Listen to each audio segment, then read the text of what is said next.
Good day, my name is Nkosi. Thank you for tuning into my YouTube channel. I go by the name of the Dillinger Nkosi. My YouTube channel name is Nkosi Natinala. This is the second part of attention, which is the root of suffering or the root of sin. Now, what is sin? Do infants sin? Do children sin? Is there any human being that does not sin? So then we ask again, what is sin? Okay, and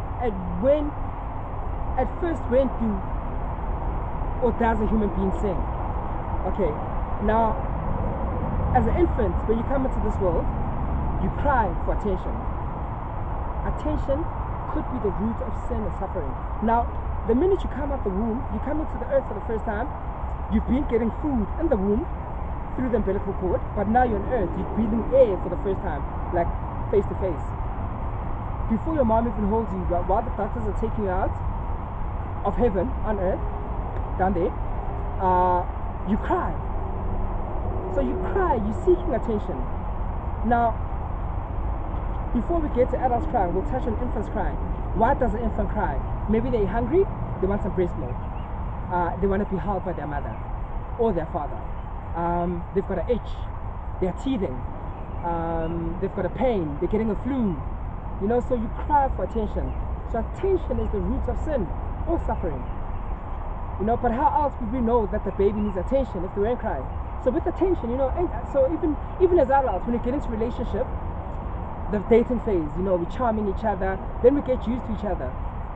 Then where it all starts wrong is with the attention. Now it's all love, you know, we meet, we date, we go to restaurants, we go to movies, we go to concerts, we go to work, we come back home, then eventually we live together, you know, we go to church, you know.